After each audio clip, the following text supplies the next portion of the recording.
Uy, ano na naman yung kinakain mo? Prito na naman? Nako, baka sumusobra ka na sa taba. Eto mga signs yan. Halika kayo, pag-usapan natin. Noong isang beses, pinag-usapan natin ang mga signs na sumusobra na kayo sa mga maasukal na pagkain at signs din na pwedeng tumataas ang asukal ninyo. At sabi nga natin, lahat ng bagay dapat in moderation, in variety, and in balance. Kaya syempre, as we follow that logic, hindi rin naman po pwedeng sobrang dami ng nakakain ninyong matatabang pagkain dahil kapag sumobra kayo dyan, baka maramdaman ninyo ang mga ito at magka-problema pa kayo. Una, bloated ka o pakiramdam mo parang gassy ka. Baka may mga magsabi sa inyo na, di ba sa mga fiber na kukuha yan, hindi lamang po doon. Kapag sobra din po mga matatabang nakakain ninyo na pagkain po, pwede rin po yung magdulot ng parehong sintomas dahil mas matagal pong ma-breakdown ang fat sa ating katawan, mas na-ferment yan sa loob at ang resulta po pwede magdulot ng belching, bloatedness at pagiging gassy. Tandaan din po natin na ang pagtaas ng intake ninyo ng fat, mas madedelay po ang ating gastric emptying time, kaya mas po pwede po kayo makaranas ng ganyang pakiramdam na parang punong-puno ang tiyan nyo o yung parang bloated nga. Pangalawa, loose stools. Kapag sobra po ang taba na nakakain ninyo po, pwede pong hindi na-absorb ng maayos ang inyong mga nakakain. Kaya nagpo-produce po ang ating gastrointestinal tract ng mas maraming fluid,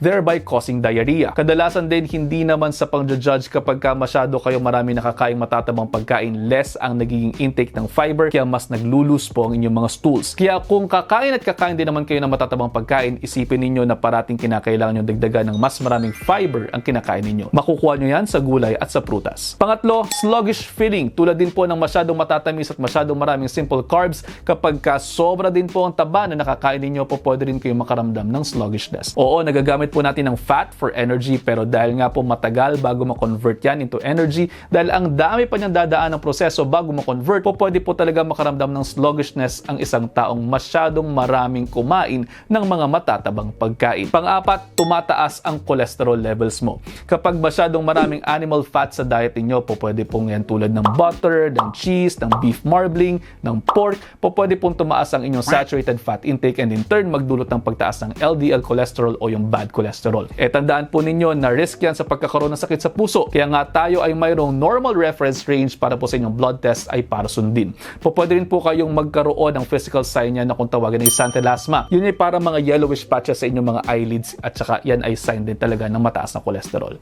At last na, panglima, bad breath. Usually kapag masyadong marami kayong fat na nakakain sa inyong diet ay nagpo-produce kayo ng ketones. Pwede po kayong magkaroon ng tinatawag na ketone breath. Medyo masangsang yung amoy na yan, kaya kung ganyan ang mga diet ninyo, make sure na nagtutoothbrush at nagpo-floss kayo parate. Iwasan din po yung sibuyas at bawang sa inyong mga diets para hindi kayo masyadong umamoy palalo. At yun, yan yung mga signs na ilan lamang sa mga nagsasabing sumusobra na kayo sa intake ninyo ng taba sa diet ninyo.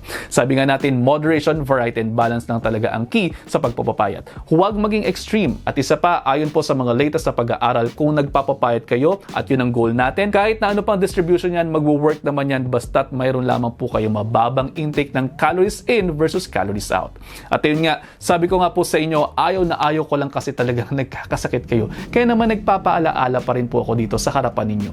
At sa huli, ano't ano man ang mangyari, tayo-tayo lang din naman talaga ang magtutulong-tulungan. Kaya naman yun lang for now, i-digest nyo muna dahil ang gusto ko ay healthy kayong lahat. See you next episode. Ingat.